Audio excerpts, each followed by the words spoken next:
आम सरकार लोकंकर सरकार गोटे वर्ष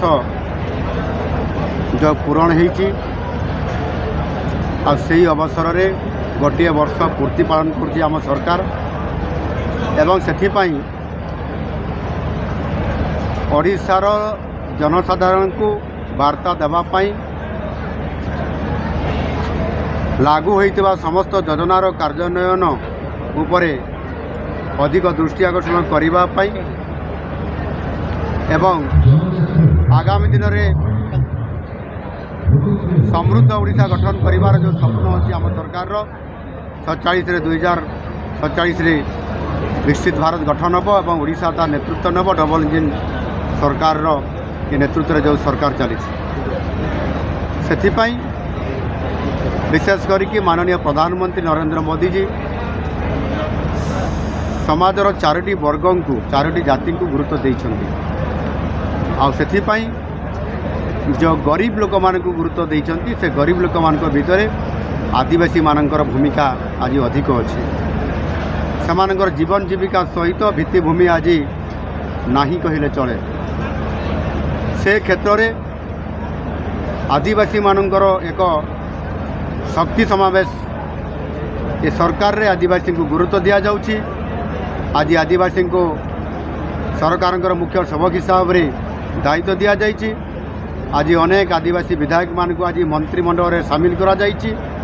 एवं विशेष करी आदिवासी मानकर विकास सेमानकर शिक्षा स्वास्थ्य सामाजिक एवं विशेष करी जंगल जमी अधिकार जंगल जमी जल अधिकार या किभली भाव में अधिकार को समान को प्रदान करा जिवो से आधार रे आज मयूरभंजर बारिपदार आदिवासी शक्ति समावेश निश्चित भाव में आज कहवाई चाहे स्वतंत्र भाव में मयूरभंज जिला हूँ एक आदिवासी बहुल जिला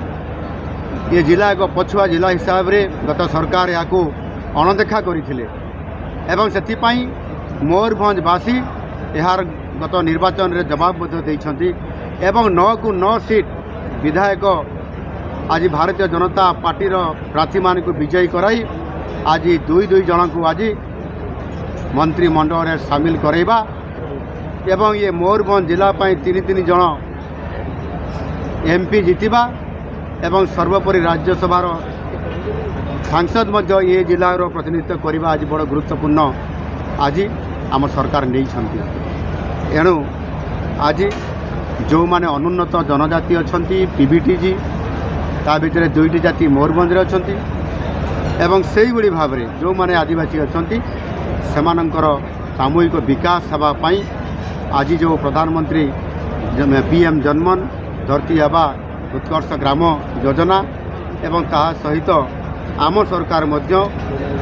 आज आदिवासी मान को गुरुत्व आज आरोप करवा एवं से मुख्यमंत्री जनजाति जीविका मिशन ये जरिया समानंकर केमिति आय बढ़िबो समाने वर्ष तमाम काम केमिति पाइबे से परिवार रो विकास केमिति हेबो से परिवार रो पिला माने केमिति संपूर्ण भाव में निःशुल्क से पाठ पढ़िबे ड्रॉप आउट हेबे नाही से माधव हाथ खर्च योजना 5,000 टंका आदिवासी छात्र छात्री मान को प्रदान करने भली अनेक युगान्तकारी पदक्षेप गोटे वर्ष भितर आम सरकार ताकू कार्यकारी करी आज सफलतार नेतृत्व जाहिर कर से अवसर में आज मयूरभंज जिला रे आदिवासी को गुरुत्व देवा एवं सर्वोपरि आज आम सरकार 1 वर्ष पूर्ति अवसर में ओडिशा को समृद्ध ओडिशा तथा विकसित ओडिशा गठन करिवार बड़ भूमिका आमे नौचु आ सेतिपाई आमर विजन डॉक्यूमेंट प्रस्तुत करिछु समृद्ध ओडिशा गठन हम लोकंकर साहाय्य सहयोग रे एवं ओडिशा को एक समृद्ध राज्य में पहुँच करिबु। धन्यवाद।